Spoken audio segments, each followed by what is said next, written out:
What's up, Get Better Basketball community? I'm Coach DeMarco, and this is Focused. In today's episode, I'm going to share with you one of my favorite small-sided games called Downhill 3vs3.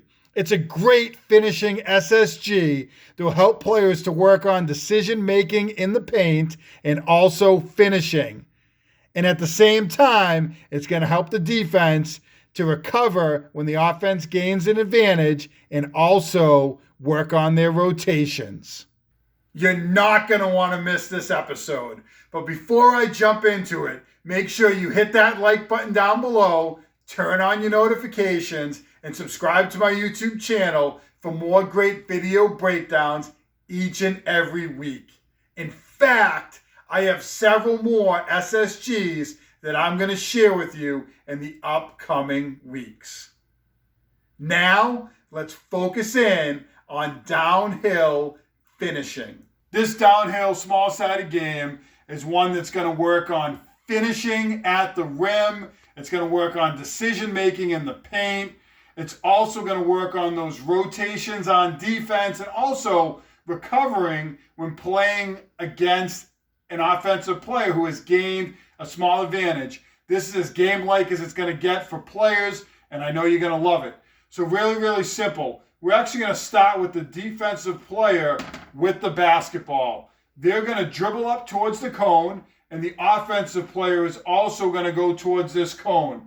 The defensive player is going to turn the corner, as is the offensive player.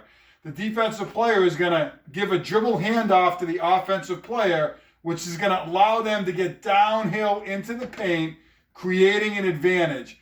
That defensive player is going to work really hard to recover and try to stop this player. What that's going to do now is trigger this defender to get into help side positioning and potentially get into the paint. This defender to also get into the paint. This defender here also could potentially stunt at the ball and then go back out to the perimeter. We don't know how the defense is going to react here, and that's part of what they're going to need to do on their end.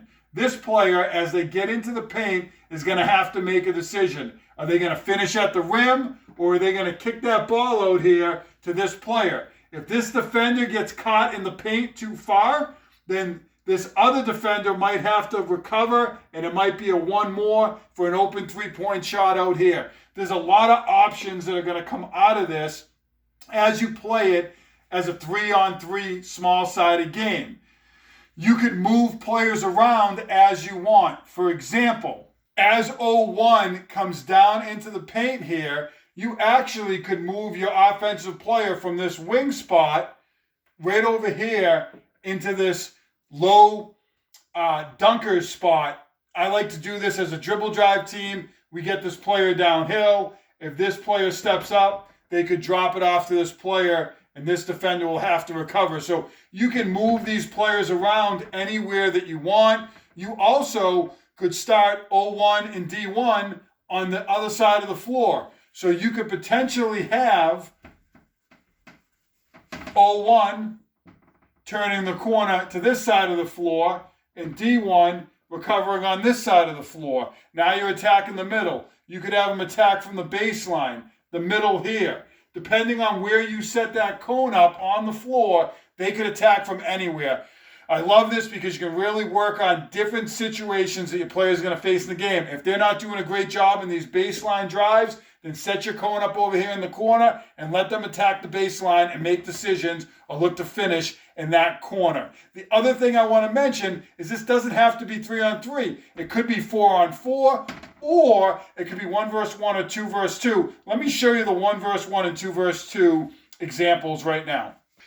So in the 1v1 example, which I really love, this defender is going to dribble up. Offensive player is going to get that dribble handoff. They're going to turn the corner, and the defender is going to look to recover, and they're going to attack the basket, and they're going to look to finish with contact. This is a great way to practice your finishing with contact. There's no real decision-making to kick out or anything like that. It's a pure finishing drill, although there is decision-making at the rim based on how they're going to finish. I'm going to show you a video of this in a second. And they're also, just to make it 2 versus 2, you can just put a player 0-2 out here in the corner and a defender 2 out here. If they stunt in too far, then this offensive player is going to kick out and you're going to have a 3-pointer from the corner. So really, really simple. And obviously we have the 3 versus 3 and you can just add another player to make it 4 versus 4. Let's check out an example of this 1 versus 1 SSG as I did it with some of my players at a workout. So this is an example of 2 players at one of my workouts working on this downhill 1 versus 1 small-sided game. You see the dribble handoff, small advantage created, and this player is trying to recover to play defense here. It's going to help players to play through contact and finish under pressure. And you're going to see a contested shot or contested layup here. This player does a nice job finishing under pressure. Downhill 1 versus 1 all the way up to 4 versus 4 is a great small-sided game that you can use with your players. Small-sided games are a great way to put players in game-like situations. In particular, this downhill SSG is a terrific way to put players in a position where they're going to have to finish under pressure and with contact.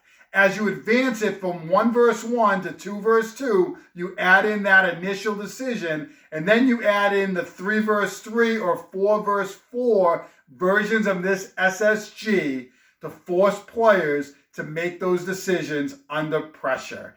I love this small-sided game because it also has a defensive emphasis. It forces the defense to recover when the offense gains a small advantage and also rotate and communicate with one another. This is an SSG that I love to use with my players in workouts or in practice, and it's one of the most popular ones that you can use with your team. If you like this video, then make sure you hit that like button down below, turn on your notifications, and subscribe to my YouTube channel for more great video breakdowns, including SSGs each and every week. As always, get better every day. If you want your team to be the best shooters they can be, then make sure you invest in a brand new Dr. Dish all-purpose shooting machine. Mention the Get Better Basketball Chat or hashtag GBetBBChat for up to $300 off select Dr. Dish shooting machines. Don't miss out on this great opportunity.